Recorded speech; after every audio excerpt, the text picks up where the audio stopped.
Ninguém planejou ter tantas rainhas no trono, mas aconteceu. A Europa vai ter 5 rainhas governando ao mesmo tempo: Leonor na Espanha, Catarina Amália na Holanda, Elizabeth na Bélgica, Ingrid na Noruega e Vitória na Suécia.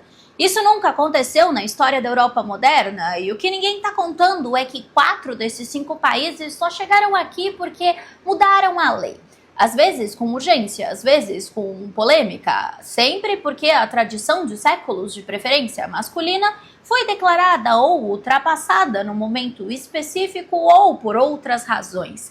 E isso tem tudo a ver com a política e nada a ver com o feminismo. O 5º país, a Espanha, chegou aqui por acidente, porque a lei espanhola ainda discrimina mulheres na sucessão, mas o rei não teve um filho homem. A exceção medieval, então, produziu sem querer a herdeira mais bem preparada do grupo, e nenhuma delas chegou lá por acaso. Oi, coroados e curiosos, eu sou a Steph e hoje a gente vai abrir o arquivo de um fenômeno que parece novo, mas tem raízes em décadas de reformas legais que a maioria das pessoas não sabem que existiram. 5 rainhas, 4 constituições reescritas e uma lei que ficou no passado, mas de alguma forma chegou no mesmo resultado. Bora! Para entender por que a Europa está prestes a ter 5 rainhas ao mesmo tempo, você precisa entender o que estava acontecendo nas monarquias europeias ao longo do século XX em relação à lei de sucessão.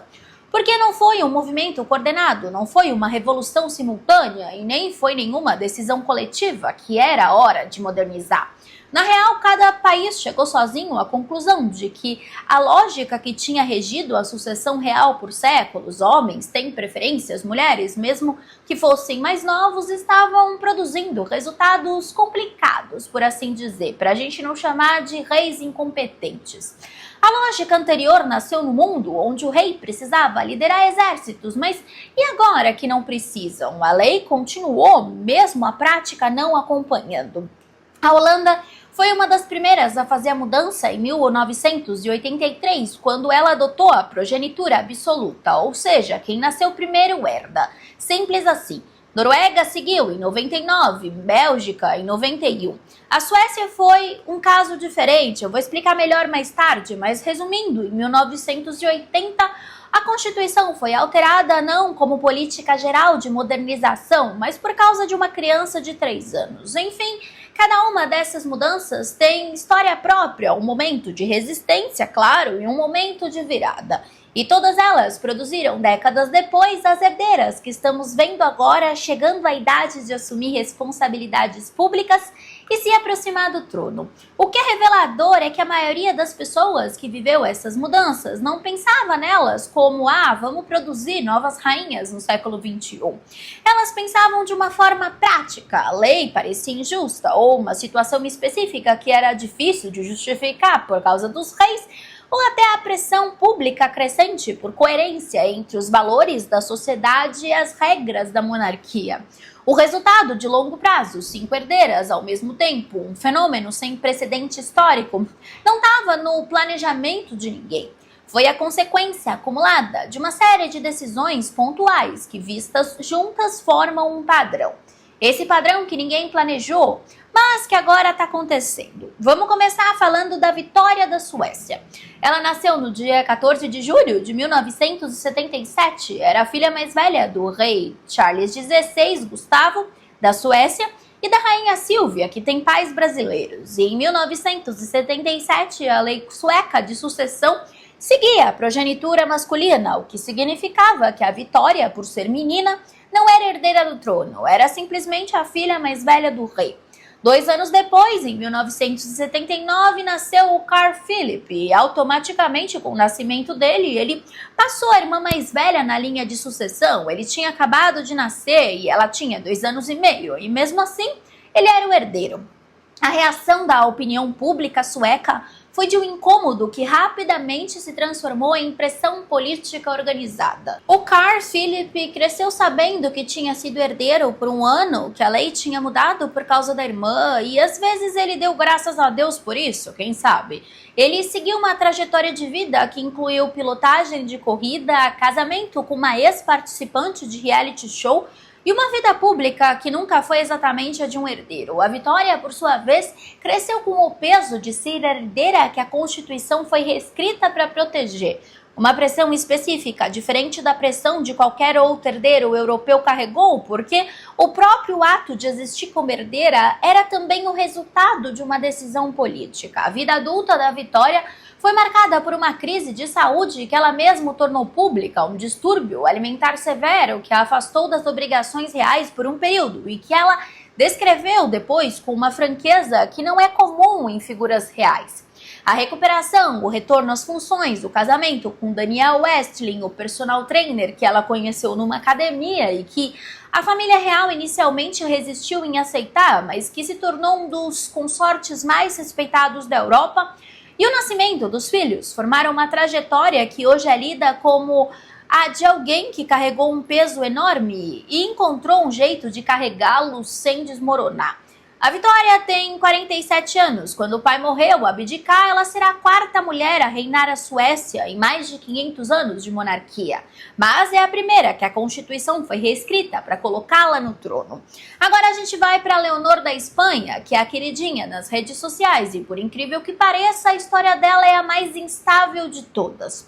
A Espanha tem, até agora, a progenitura masculina preferencial na sua Constituição, o que significa que um irmão homem é preferência a mulher mais velha da linha de sucessão, independentemente da ordem de nascimento.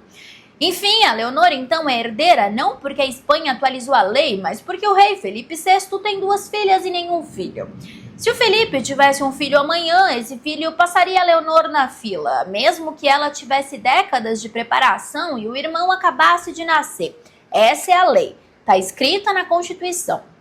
E é uma das disposições mais debatidas na política espanhola recente. Houve tentativas de reforma, houve discussão parlamentar e até pressão dos setores progressistas para igualar a lei ao padrão dos outros países europeus. Só que a reforma nunca aconteceu, porque reformar a Constituição espanhola exigia a maioria absoluta, qualificada, que nunca se formou em torno desse tema específico. Então, a Espanha do século XXI está numa situação que seria cômica se não fosse trágica e real. Eles têm uma herdeira ao trono que está se preparando com uma seriedade excepcional, que já jurou a Constituição aos 18 anos, que está em formação militar, que fala 4 idiomas e cuja posição como herdeira depende da biologia do pai. A Leonor nasceu em 2003, cresceu sob uma pressão pública que tem uma camada extra além de qualquer herdeiro enfrenta, a consciência de que uma parte da população ainda considera que ela não deveria ser herdeira, de forma discriminatória mesmo, e isso cria uma situação psicologicamente complexa. Você está se preparando para um papel que depende de uma lei que você mesma provavelmente discorda e coloca você numa posição mais frágil do que qualquer outro herdeiro homem que já esteve em outras monarquias europeias modernas. E ainda assim, ou talvez por causa disso, a preparação da Leonor tem sido descrita por observadores da monarquia europeia como muito séria. A formação militar que ela está cumprindo na Academia Militar Geral de Zaragoza, na Escola Naval e na Academia Geral do Ar não é protocolo decorativo, é o mesmo currículo que qualquer oficial em formação cumpre. Os 4 idiomas, espanhol, inglês, francês e catalão, foram construídos ao longo de anos de educação. O juramento da Constituição, em outubro de 2023, no dia do seu aniversário de 18 anos, diante do Congresso e do Senado, foi um ato com peso simbólico enorme. A herdeira que a lei coloca numa posição historicamente vulnerável, declarando publicamente compromisso com essa mesma lei. Tem uma ironia histórica perfeita aqui, que seria impossível de inventar. A Espanha, que é o único país dos 5 que não reformou a lei de sucessão, que mantém a preferência masculina que todos os outros abandonaram, vai ter uma rainha que foi moldada pela própria precariedade da posição dela. A exceção medieval produziu, por um caminho bem torto e não intencional, a herdeira que mais se preparou dos 5 casos. Isso não justifica a lei, mas explica porque ela não vai sobreviver por muito tempo. Agora vamos para a Holanda. A Catarina Amália nasceu em 2001 e é a filha mais velha do rei William Alexander e da rainha Máxima argentina, que casou com o príncipe holandês numa cerimônia que gerou controvérsia porque o pai dela tinha sido funcionário de um governo militar argentino e não foi convidado. Começou bem, amigos. Essa é a família de onde vem a Catarina Amália, com história, com camadas, com a consciência de que a posição real tem um preço que se paga de formas que não aparecem no protocolo oficial. A Holanda adotou a progenitura absoluta em 1983, então a posição da Catarina Amália como herdeira nunca foi questionada pela lei, mas a forma como ela escolheu exercer essa posição foi questionada por muita gente que achava que uma princesa herdeira deveria ser mais discreta, mais convencional, mais cuidadosa. A Catarina Amália fez exatamente o oposto. Ela estudou PPE, Política, Psicologia e Economia, na Universidade de Amsterdã. Não numa universidade estrangeira, prestigiosa, escolhida por protocolo, mas na universidade da capital do próprio país. Morou num apartamento compartilhado com outros estudantes, recusou escolta permanente tanto quanto a segurança permitia e quando chegou o momento de fazer declarações públicas sobre si mesma, ela foi direta, faz terapia, é feminista e defende direitos LGBT. Cada uma dessas declarações, num contexto de monarquia europeia, é uma escolha estranha, né? Não são coisas que herdeiros reais simplesmente dizem, não porque não são verdade, mas são coisas que a maioria evita dizer porque geram debate, polarizam e tornam a monarquia um campo de batalha cultural, em vez de um símbolo acima das disputas. A Catarina Amália escolheu dizer isso mesmo assim, e isso muda o papel da monarquia de símbolo para participante. E depois pagou um preço que nenhuma das outras 4 herdeiras teve que pagar. Ela foi identificada como alvo de um sequestro por uma rede do crime organizado holandês. O cartel TAG, uma das organizações criminosas mais violentas da Europa, envolvida em tráfico de drogas e em pelo menos uma série de assassinatos de alto perfil, incluindo um de um jornalista de investigação, o Peter R. de Vries, em 2021, foi identificado pelos serviços de inteligência holandesa, não como hipótese, mas como ameaça real, como tendo planejado o sequestro da Catarina Amália como um instrumento de pressão. A ameaça foi tão séria que os serviços de segurança recomendaram que ela deixasse Amsterdã. Ela passou um período morando na Espanha, lá no Palácio de Zarzuela, o palácio da família real espanhola, onde a Leonor mora, antes de retornar à Holanda. O retorno foi uma declaração por si só. A princesa, que foi ameaçada pelo crime organizado mais violento do país, voltou e continuou com a agenda pública, continuou sendo a mesma pessoa que tinha sido antes da ameaça pública, direta, disposta a dizer coisas que gerariam debate. Não há razão para romantizar isso. Ter escolta permanente e apoio institucional torna, claro, não recuar mais fácil, que seria para qualquer pessoa sem esses recursos, mas a escolha de continuar sendo quem era, de não se encolher numa versão mais segura e silenciosa de herdeira real, foi uma escolha que muita gente na sua posição não teria feito. Agora a gente vai ter mais uma rainha Elizabeth na Bélgica. Ela tem 24 anos e vai ser a primeira mulher a reinar na Bélgica em toda a história do país. Não em séculos, em toda a história. A Bélgica, como nação independente, existe desde 1830, quase 200 anos, e nunca teve uma rainha reinante.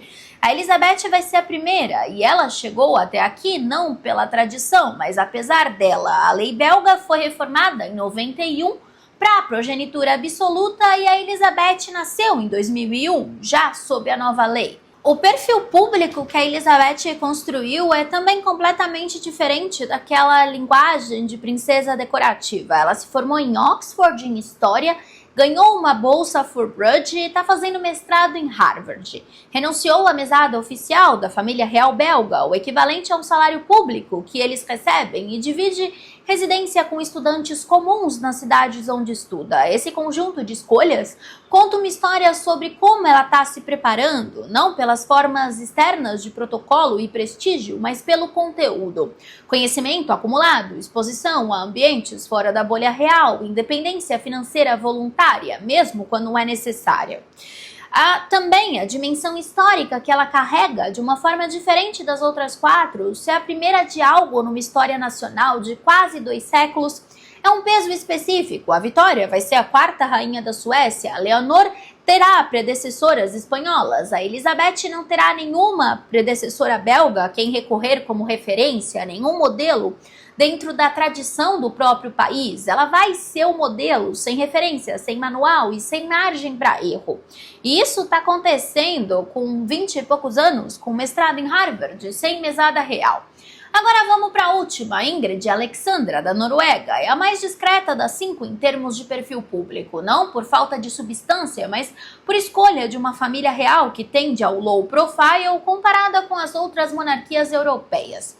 Ela tem 21 anos, 23 anos, é campeã de surf júnior na Noruega, faz kickboxing e estudou no mesmo colégio no País de Gales, onde a Leonor também estudou, a UWC Atlantic, uma escola de excelência com foco em liderança e diversidade.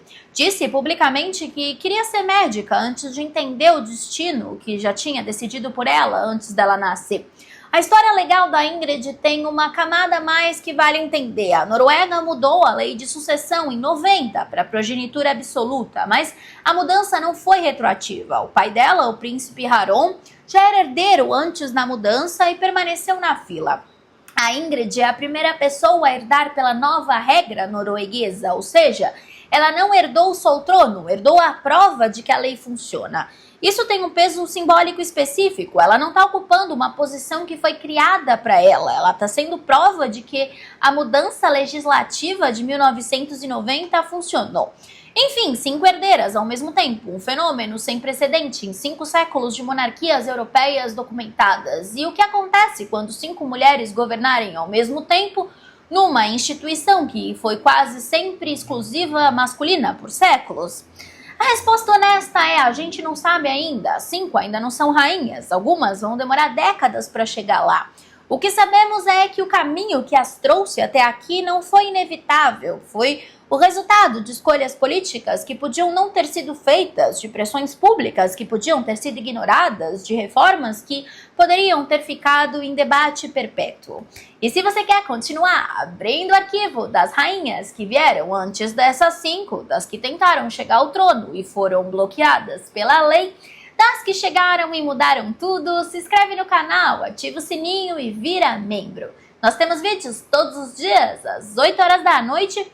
Um beijo grande e até o próximo Steffi Flix.